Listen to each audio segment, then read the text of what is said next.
우리가 어제 본 고린도전서 15장 1절부터 11절 말씀에서 사도 바울은 자신을 비롯한 모든 사도들이 전한 복음은 십자가의 죽음과 더불어 부활의 복음임을 말했습니다. 이렇게 부활의 복음이 분명히 전해졌음에도 불구하고 고린도 교회 안에는 육체의 부활을 믿지 않는 그런 사람들이 있었습니다. 12절 말씀을 다시 한번 같이 읽어보겠습니다. 12절 함께 읽습니다.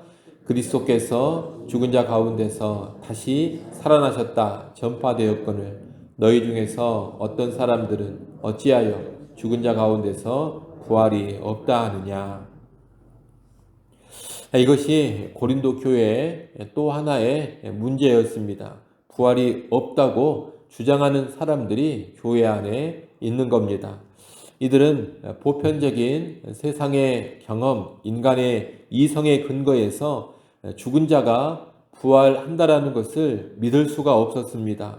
또 헬라 철학에서는 몸은 영에 비하여 열등하고 속된 것으로 간주되었기 때문에 몸의 부활을 더더욱 받아들이기가 힘들었던 것 같습니다.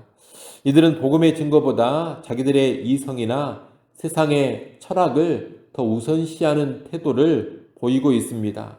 이성적으로 보거나 철학적으로 봐서 죽은 자의 부활이 없다. 그러니 그리스도도 부활하지 않았다. 이런 태도를 가지고 있는 겁니다. 복음에서 말하는 것이 이성적이지 않아 보이고 세상 철학과 맞지 않아 보이니 거부하는 태도를 보이는 겁니다. 그러나 바울은 이와 정반대의 논리를 펼쳐갑니다. 13절 말씀에 보면 만일 죽은 자의 부활이 없으면 그리스도도 다시 살아나지 못하셨으리라 그렇게 말하고 있습니다. 바울은 죽은 자의 부활이 없으면 그리스도도 다시 살아나지 못하셨으리라 뒤집어 말하면 그리스도가 다시 살아나셨으니 죽은 자의 부활도 있다 이렇게 주장하고 있습니다. 부활을 못 믿는 사람들은 부활한 사람이 아무도 없으니 그리스도의 부활도 없다 이런 논리입니다. 그러나 바울은 거꾸로 그리스도께서 부활하셨으니 죽은 자의 부활도 있다 이런 논리를 펼치고 있는 겁니다. 이것은 세상을 바라보고 평가하는 기준을 어디에 두느냐의 차이입니다. 달리 말하면 이성이나 세상 철학을 복음 위에 두느냐 아니면 복음을 이성이나 세상 철학 위에 두느냐 이런 차이입니다. 바울은 복음을 맨 위에 두고서 복음의 내용이 인간의 이성과 경험과 세상의 철학을 판단하게 만듭니다. 하지만 고린도 교회 안에 있는 일부 교인들은 이성과 경험과 철학으로 복음을 평가하고 있는 겁니다. 여러분, 사람의 경험과 이성, 세상 철학의 근거에서 모든 것을 평가하고 판단한다면 그런 사람은 신앙을 가지고 있는 것이 아닙니다. 그렇게 나아가면 신앙인이 되는 것이 아니라 이성주의자가 되는 것이고 철학자가 되는 겁니다. 신앙인은 언제나 복음의 근거에서 또 하나님의 말씀의 근거에서 인간의 이성과 경험과 세상의 모든 철학과 사상을 바라보고 평가합니다. 그렇게 나아가는 사람이 진정한 신앙을 가지고 있는 신자인 것입니다. 따라서 우리는 사람들의 보편적인 경험이 이러이러하니 복음의 어떤 부분은 맞다, 틀리다 이렇게 할 것이 아닙니다. 오히려 복음의 근거에서 인간의 모든 경험과 생각과 철학과 사상을 평가하고 판단할 수 있어야 하겠습니다. 그래야지만 진정한 신자인 것입니다. 14절 이하에서 바울은 구체적으로 부활이 없다고 주장하는 사람들의 생각을 반박해 갑니다. 바울은 14절에서 만약 그리스도께서 부활하지 않으셨다면 우리가 전파하는 것, 너희가 믿는 것이 다 헛된 것이라고 합니다. 바울은 지금까지 예수님이 메시아가 되시고 이 예수님을 믿음으로 구원받는다는 그런 복음을 전했습니다. 그런데 부활이 없다면 예수님이 진정한 구원자, 진정한 메시아인지 확인하기가 힘들어집니다. 십자가에 달려 죽은 사람은 예수님 말고도 아주 많습니다. 예수님의 좌우편에서도 두 강도가 십자가에서 달려 죽었습니다. 모두 똑같이 십자가에 달려 죽었기 때문에 부활이 없다면 예수님의 죽음이 특별하다고 볼 이유가 전혀 없는 겁니다. 또 부활이 없는 예수님의 죽음은 그 자체가 실패를 의미할 수도 있기 때문에 예수님을 통한 구원이 진짜인지 아닌지 확신할 수가 없게 됩니다.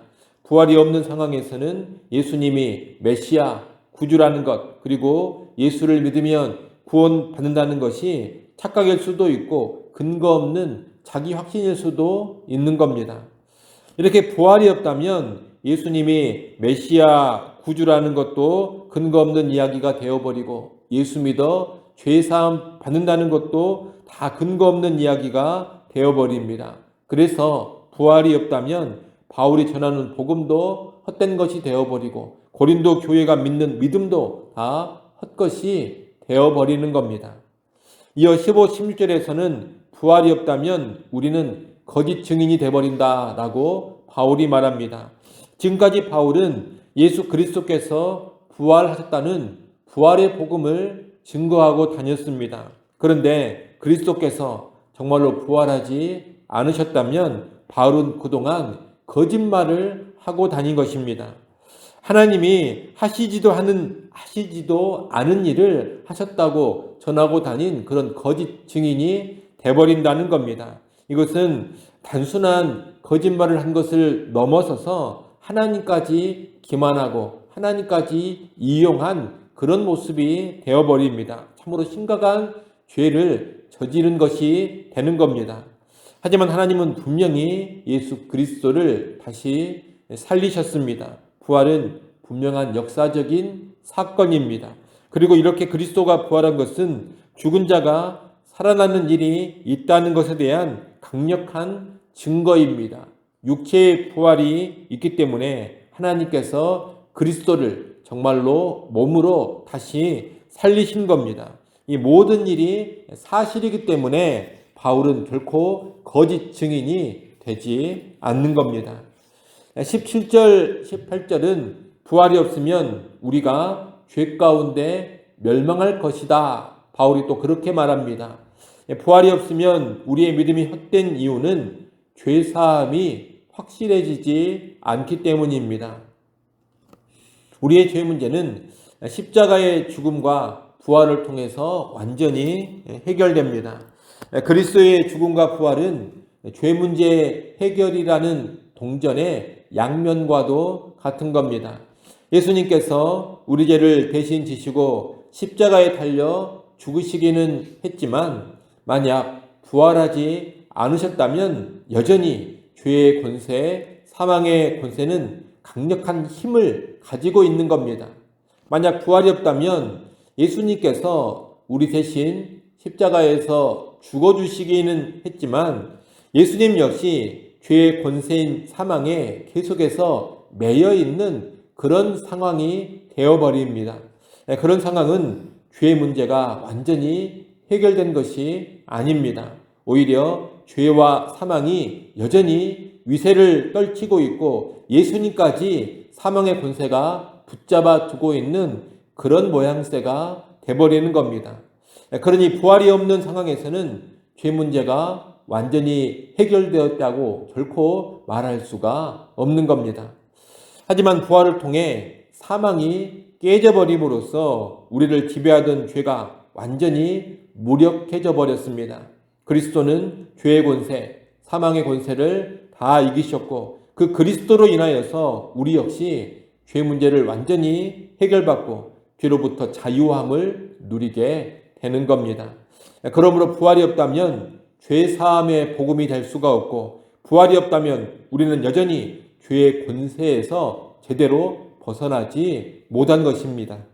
아울러 그리스도의 부활이 없다면 우리 또한 부활하는 일이 없을 것이요. 우리 몸의 부활이 없다면 이 땅에서의 삶이 전부라는 의미가 되어버립니다. 부활이 없다면 그저 이 세상의 삶을 전부로 알고 살아가야 합니다. 주를 위해 고난을 받고 조롱과 멸시를 당하는 삶이 무의미해집니다.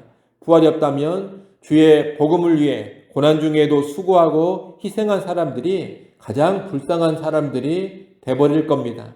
19절 말씀을 같이 한번 읽어보겠습니다. 19절 말씀 함께 읽습니다.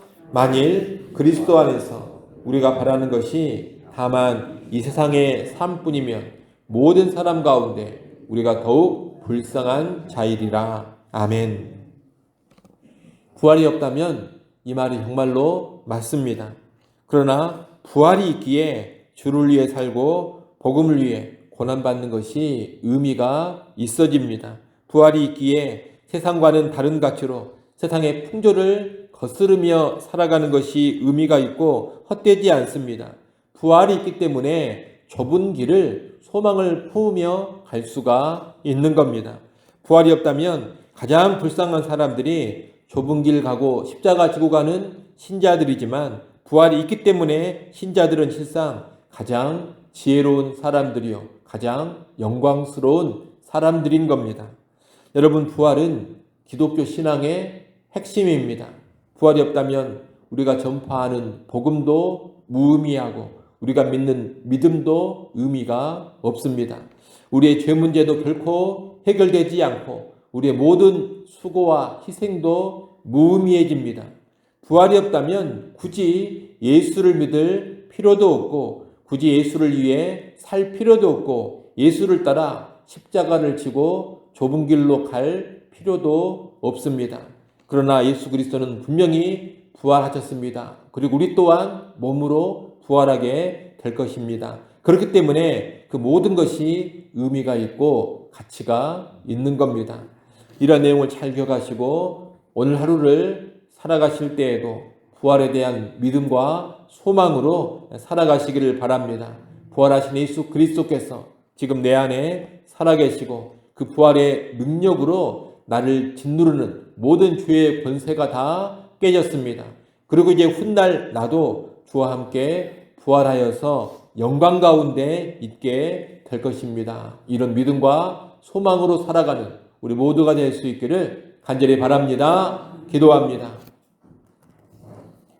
하나님 아버지, 예수 그리스도께서 분명히 역사적으로 부활하셨음을 우리가 분명히 믿게 하시고 또한 우리 또한 부활하리라는 그 소망 가운데 살아가게 하여 주시옵소서. 복음의 핵심이요 기독교의 핵심인 부활에 대한 믿음과 소망을 한시도 잃어버리지 않고 품고 나아가는 우리 모두가 되게 하여 주시옵소서. 부활하신 예수 그리스도께서 지금도 살아계시고 지금도 내 안에 거주하고 계심을 확신케 하시고 또한 부활의 능력으로 나를 짓눌렀던 모든 죄와 사망의 권세가 다 깨져버렸음을 확신하며 살아가게 하여 주옵소서. 또한 이제 우리도 부활하여 주와 더불어 놀라운 영광 가운데 있게 될 것을 소망하면서 오늘 하루도 주님을 뒤따라 십자가를 지고 좁은 길로 나아가게 하여 주옵소서. 아버지 하나님, 이 시간도 하나님 앞에 다시금 나와 기도합니다. 간구하는 주 백성들을 긍휼히 여겨주시고 때를 따라 돕는 은혜를 허락하여 주시옵소서. 이 새벽 시간 나와 우리의 가정을 위하여서 또한 교회를 위하여서 나라와 민족을 위하여서 온 땅을 위하여서 넓은 관심으로 기도하게 하여 주옵소서. 예수님의 이름으로 기도드리옵나이다. 아멘.